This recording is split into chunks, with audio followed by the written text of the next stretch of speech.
우리 신앙생활이 뭐냐 하면 하나님을 믿는 생활입니다. 하나님을 믿는다는 것은 뭐냐 하면 하나님의 사랑을 믿고 사는 것입니다. 하나님의 사랑을 믿고 산다라고 하는 것, 그 결과는 무엇인가? 은혜로 욕망을 다스리면서 살게 되는 것입니다. 우리 사람의 삶에 욕망이라고 하는 것이 있습니다.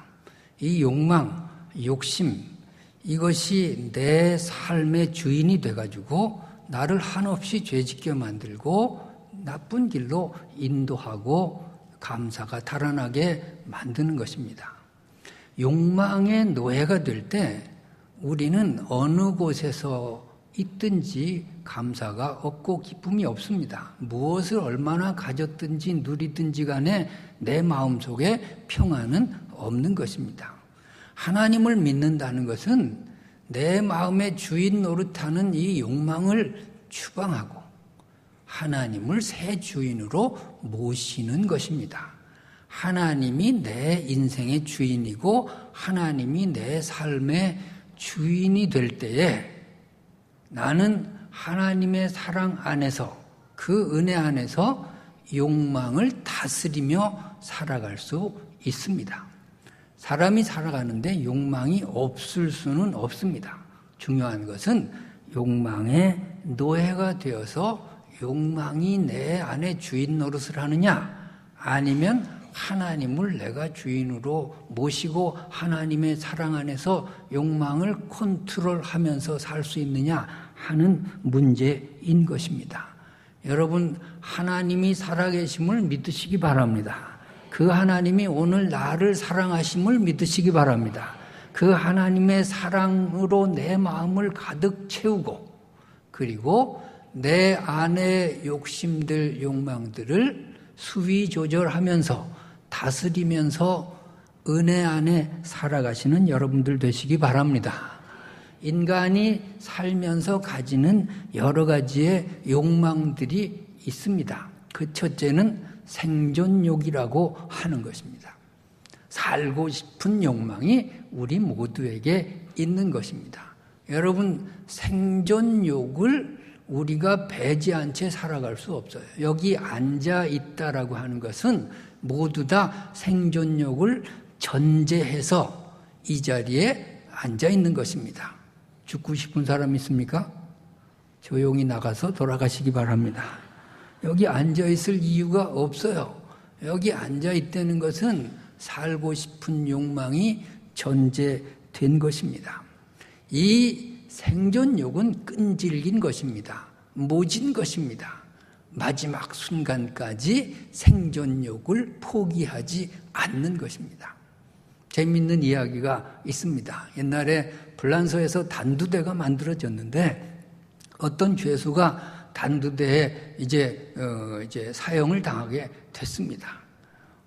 포승줄에 묶여가지고서 이제 단두대로 끌려가는데 단두대 가보면 둥글게 되어 있습니다. 그리고 계단을 몇 계단 올라가서 형틀이 있습니다. 마지막 순간에 이 죄수가, 사형수가 계단을 오르다가 그만 발을 헛디뎌가지고 뚝 떨어지고 말았어요. 떨어지고 난 다음에 하는 말이 하마터면 죽을 뻔했다고.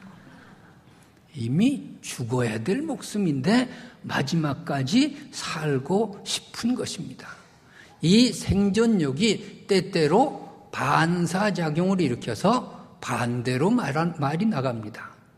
어르신들이 사는데 힘들고 험한 꼴을 당하고 병들고 괴롭고 할 때에 죽고 싶다 그럽니다. 죽고 싶다가 무슨 말이죠? 살고 싶다라는 의미예요. 그 말을 고지 들으면 안 되는 거예요. 독약을 갖다 드리면 안 되고 보약을 해드리고 잘 모시겠습니다. 효도하겠습니다. 오래오래 사세요. 그래야 좋아하는 거예요. 죽고 싶다는 3대 거짓말 중에 하나인 것입니다. 우리 어떤 경우라도 생존욕을 포기한 채 살아가지는 않는 것입니다. 이 생존욕은 의식이 있든 없든 남아 있는 것입니다. 우리나라에도 안락사 문제, 존엄사 문제가 지금 사회적인 문제로 대두되고 있습니다. 이 안락사 문제가 처음 이슈화된 것은 1975년에 미국의 카렌 퀼런이라는 여대생 사건입니다. 이 여대생이 몸이 약했던 것 같아요. 여러 가지의 독한 약을 이렇게 복용하고 살았는데 어느 날도 약을 먹고 친구 집에 파티에 가가지고 조금 독한 술을 마셨던 것 같아요. 이게 부작용이 일으켰는지 뇌사 상태에 빠졌습니다. 그래가지고 식물인간이 되었습니다. 그저 정맥주사와 인공호흡기로 연명한 지 6개월이 되는데 그 아버지가 보다 못해서 이제 살 가망이 없거든요. 그래서 우리 딸의 존엄한 죽음을 허락해 주십시오. 이제 인공호흡기 떼겠다는 거예요. 근데 그 당시의 법으로는 이것은 살인행위입니다. 허락이 되지 않는 것입니다. 그래서 뉴저지 지방법원에 제소를 해서 법원의 판결을 받습니다. 그래서 1976년에 이 아버지가 퀼런 양의 이제 인공호흡기를 눈물로 띱니다. 하나님, 내 딸이 이제 인공호흡기를 띱니다. 하나님 품에 잘 가게 해 주십시오. 그렇게 기도하고 인공호흡기를 띄었는데, 그런데 이상한 일이 벌어졌어요. 안 죽는 거예요. 하루가 지나도 안 죽어요. 일주일이 지나도 안 죽어요.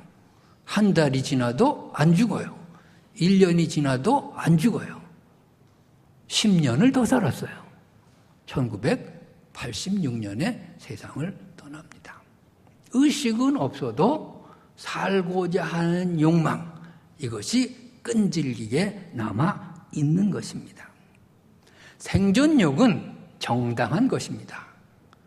내가 내 생명을 귀하게 여기는 것, 그것이 신앙생활의 일부인 것입니다. 그러므로 여러분이 건강을 잘 유지하는 것도 신앙생활의 일부임을 믿으시기 바랍니다. 내 몸을 너무 혹사시키거나 너무 이렇게 힘들게 하거나 이런 것도 좋지 못한 것입니다.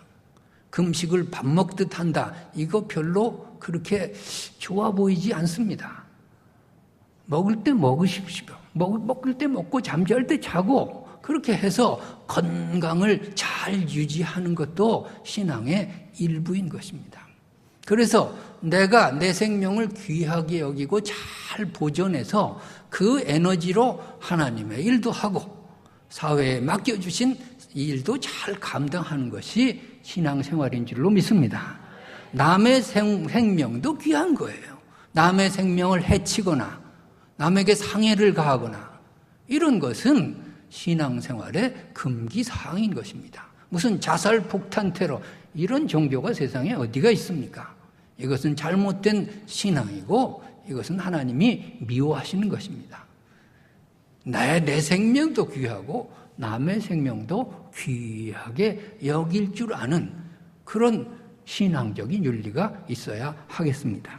그런데 중요한 것은 생존욕이 욕심이 돼가지고 욕망이 돼가지고 생존욕에 집착하다 보면 생존욕에 지배를 받게 되면 생존욕이 내 주인 노릇하게 되면 그때부터 죄를 짓게 되는 것입니다. 여러분, 살고 싶은 욕망이 어디까지 갈까요? 아브라함처럼 120세까지 살면 될까요? 그 다음엔 150세 살고 싶어지겠죠? 그 다음엔 200세 살고 싶어지겠죠? 불로초 뭐 이런 거 구하는 거 아닙니까? 얼마나 살면 우리가 행복하겠습니까? 우리가 생존욕 때문에 많은 죄를 지을 수 있어요. 미국에서 장기 이식 수술이 성공하던 그 해에 남미에서 인신매매율이 2배로 치솟았습니다. 막 잡아가는 거예요. 죽여서 파는 거죠. 이게 인간이에요. 얼마를 살면은 우리가 만족하겠습니까? 예수님보다 오래 살았으면 됐어요. 아멘도 안 하네. 예수님보다 오래 살았으면 감사하시기 바랍니다. 예수님보다 오래 살았으면 덤으로 사는 거예요. 이제는 얼마를 살아도 내가 감사하며 살다가 하나님이 부르실 때 아멘하고 가는 거예요. 10년을 더 사나 100년을 더 사나 하나님 나라에서는 그게 그거인 것입니다. 내가 예수님보다 오래 살았다. 얼마나 감사해요. 그 다음부터는 내게 모든 날이 새롭고 모든 시간이 아깝고 모든 주어진 환경에서 최선을 다하면서 무엇인가 열매를 남겨야 될 줄로 믿습니다. 두 번째로 인간이 가진 욕망은 소유욕이라고 하는 것이 있습니다. 가지고 싶은 욕망이에요. 살았으면 내 것을 확보하고 싶은 욕망 속에서 인간은 살아갑니다. 사람이 죄 짓는 이유가 다 뭐예요? 소유욕 때문 아닙니까? 돈을 가졌는데 더 가지고 싶단 말입니다. 내 것이 있는데 남의 것이 더 탐난단 말입니다. 그래서 죄를 짓는 것입니다. 국가와 국가 간의 전쟁은 왜 일어납니까? 이게 다 소유욕 때문에 일어나는 거죠. 내 땅, 내 땅, 그것 때문에 이 한국과 일본이 충돌하고 중국과 일본이 충돌하는 것 아닙니까? 소유욕이라고 하는 것은 끈질긴 것입니다. 어린아이도 소유욕이 있고 소유욕으로 사람이 태어나는 것입니다. 내가 독일에서 딸 둘을 낳습니다. 그 독일에는 아이를 낳을 때에 아빠가 분만실에 들어가서 도와줘야 됩니다. 한국에는 못 들어가게 하는데 독일에는 들어가서 도와줘야 되는 거예요. 그래서 나는 애가 태어나는 것을 2번이나 봤습니다. 여러분 봤습니까? 낳느라고 못 봤지? 나는 봤어요. 2번이나 봤는데 사람이 태어나는데 어떻게 태어나느냐 하면 요러고 태어나더라고요. 2 주먹을 쥐고. 애가 이렇게 헬렐레하고 태어나면 못 써. 요러고 태어나요. 이게 뭔가 내가 신학적으로 분석해 봤더니 이게 소유욕이에요. 내가 세상에 태어나서 한몫 잡겠다는 거예요. 결연한 의지로 태어나는 거예요. 그래가지고서 막 소유욕. 건강 왜 챙겨요? 그거 다 소유욕하고 관계 있어요. 좋은 직장 왜 필요합니까? 그거 다 소유욕하고 관계 있어요. 좋은 사람하고 왜 결혼하려고 하나요? 다 소유욕하고 관계 있어요. 다 소유욕이죠. 가지고 싶은 거죠. 이러다가 사람이 죽는 거예요. 나는 예전에 목회할 때 그냥 임종 예배를 수도 없이 드렸습니다. 예배 드리면서 사람이 죽어갑니다. 사람이 죽는 모습을 많이 보았습니다. 사람이 죽을 때는 어떻게 죽나 봤더니 이러고 죽어요. 이러고 죽는 사람은 안 돼. 이렇게 원한에 맺혀서 죽으면 못 써. 여러분 다 이러고 가시기 바랍니다. 가라니까 또 아멘도 안 해냐. 왜 이러고 가나 신학적으로 분석해 봤더니 이게 하나님 앞에 빈손 들고 가는 표시요. 하나님 앞에 가져갈 것이 없어요. 소유하려고 태어나서 아둥바둥 소유를 했으나 하나님 앞에 갈 때는 빈손 들고 갈 줄로 믿습니다. 뭘 가져가겠어요? 돈 가져가겠어요? 부동산 가져갈 거예요? 노하우를 가져갈 건가요? 하나님 앞에 내 알량한 지식 따위가 필요할까요? 내 명예 다 쓰레기 아닙니까? 하나님 앞에는 믿음밖에 가져갈 것이 없어요. 여러분 예수 잘 믿으시기 바랍니다.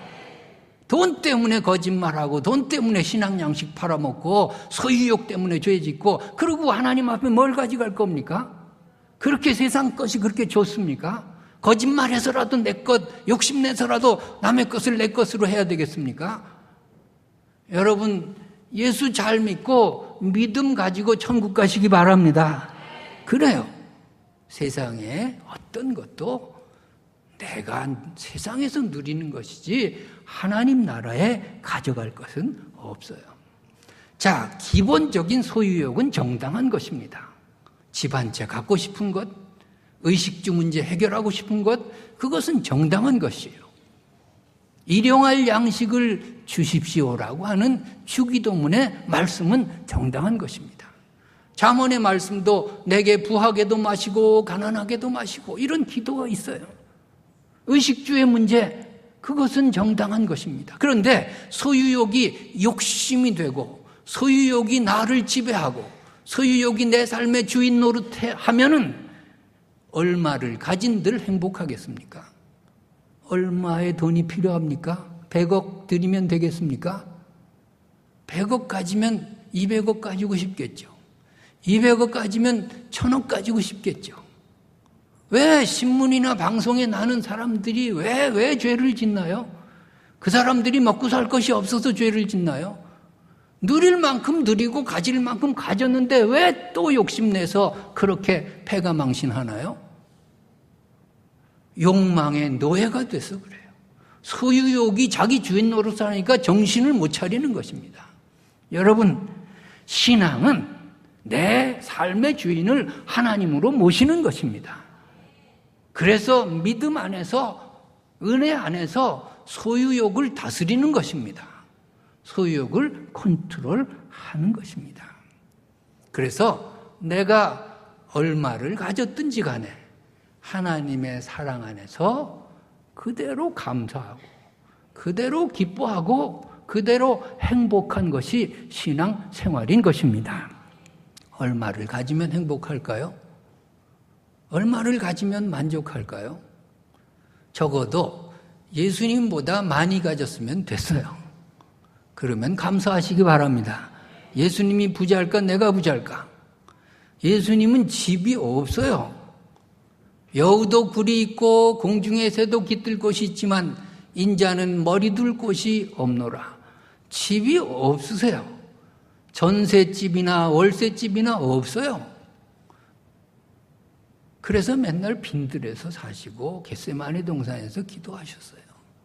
우리가 주님 생각하면 지금 이 자리에서 감사해야 할 줄로 믿습니다. 이제도 감사해요. 주님이 오시면 하늘까? 내가 오시면 하늘까? 주님은 한 벌밖에 없어요. 근데 여러분 옷장에 옷이 몇 벌이야? 그거 내다 장사해도 돼요. 근데 가을만 되면 또 옷이 없대요. 이게 욕심 아닌가요? 그대로 감사하시기 바랍니다. 그래요. 우리가 사는 게 뭐냐고요? 믿음 생활하는 게 뭐냐고요? 욕심의 노예가 되지 않는 거예요.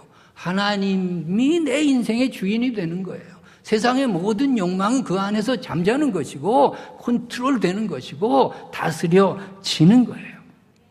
하나님의 사랑 안에 거하시기 바랍니다. 하나님이 나를 사랑하신다는 그 안에서 행복하시기 바랍니다. 이렇게 될 때에 은혜로 욕망을 다스리며 살아가게 되는 것입니다. 자, 이렇게 될 때 지금 이 자리에 나의 모든 환경을 긍정하게 됩니다. 이 자리에서 감사가 나오는 것입니다. 내 뜻보다는 하나님의 뜻을 앞세우고 그것을 자랑하며 살 수 있게 되는 것입니다.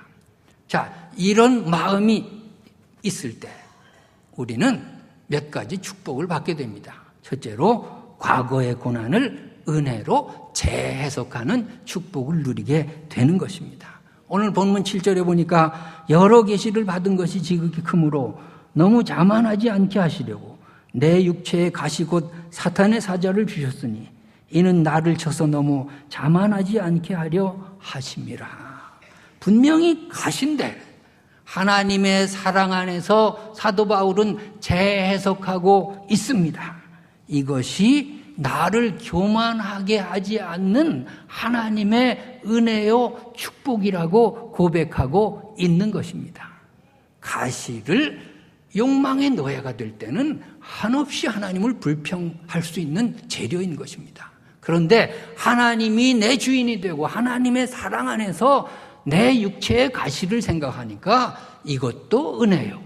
나를 교만하지 않게 하시려는 하나님의 계획과 섭리인 것을 고백하게 되는 것입니다. 여러분, 세상의 가시를 하나님의 사랑 안에서 은혜로 재해석하는 축복을 누리시기 바랍니다. 하나님의 은혜 안에 있을 때에 내가 가시가 있다 하더라도 의미가 축소되고 작아지는 것입니다. 왜? 하나님의 은혜는 너무 크기 때문입니다. 하나님의 사랑은 죽을 죄인 살려주신 그 사랑부터 시작하면 우리가 말할 수 없는 사랑 가운데 살아가는 것입니다. 그 은혜로 내 마음을 채울 때 내 입에서 감사밖에 나올 것이 없는 것입니다. 근데 은혜가 달아나고 욕망으로 가득 차면 내가 아무리 누려도 불평하고 원망할 수밖에 없는 겁니다. 여러분, 사자가 맹수입니다. 짐승의 왕이죠. 사자가 왜 맹수고 왕일까요? 사자는요, 크게 놀아요. 사자는 배가 부르면 그 다음에는 건들지 않아요. 그저 조무래기 맹수들이 다 물어뜯고 시도 때도 없이 다 그러고 다니지, 사자가 배가 부르고 포만감이 있으면 앞에 얼룩말이 왔다 갔다 해도 멀뚱멀뚱 쳐다봐요. 그거 건드리지 않아요. 왜? 이미 배부른데 뭐 때문에 건드려요? 여러분, 하나님의 은혜로 배부르시기 바랍니다. 그러면 앞에 부정한 재물이 왔다 갔다 해도 그거 건들지 않는 거예요. 이미 은혜가 충만한데 그거 뭐하러 건드려요? 예? 여러분, 은혜 안에 살면 항상 부자로 살 수 있고요, 항상 포만감에 젖어서 살 수 있을 줄로 믿습니다. 그렇게 될 때 현재의 가시가 감사의 조건으로 바뀌는 축복도 누리는 것입니다. 오늘 8절 말씀해 보니까 이것이 내게서 떠나가게 하기 위하여 내가 3번 주께 간구하였더니 나에게 이르시기를 내 은혜가 내게 족하도다. 이는 내 능력이 약한 데서 온전하여짐이라 하신지라. 가시가 너무 괴로워서 3번 기도했대요. 우리식으로 30번 기도한 거죠. 유대인들은 3번 이상 기도 못하니까. 그런데 그 가시가 그대로 있어요. 그런데 그 가시가 감사의 조건으로 바뀌어요. 은혜로 해석이 돼요. 그래서 내가 이렇게 약하기 때문에 하나님이 드러나고 하나님이 영광을 받으시는구나, 이렇게 해석하게 되는 거예요. 그렇습니다. 내가 너무 강하면 하나님께 영광을 돌리지 못해요. 내게 가시가 없으면 내 잘난 맛에 살아요. 가시가 있고 약함이 있고 핸디캡이 있고 부족함이 있으니까 무슨 일이 이루어져도 내가 한 것이 아니에요. 하나님이 다 하셨어요. 이렇게 고백하게 될 줄로 믿습니다. 왜? 내 힘으로는 안 됐거든요. 근데 하나님이 하시는 게 눈에 보이거든요. 마른 막대기 같은 나를 사용하실 때 무슨 보상이 필요합니까? 그냥 사용하시는 것 자체, 쓰임 받는 것이, 그것이 감사죠. 하나님 나 같은 것도 사용하십니까? 그러면서 죽도록 충성하고 하나님이 영광 받으실 줄로 믿습니다. 내게 약함이 있어서 하나님이 영광 받으시는구나. 내가 약하니까 하나님의 능력이 내 안에서 온전해지는구나. 이렇게 감사하고 있습니다. 그리고 3번째로 약함 가운데서도 기뻐할 수 있는 능력을 소유하게 되는 것입니다.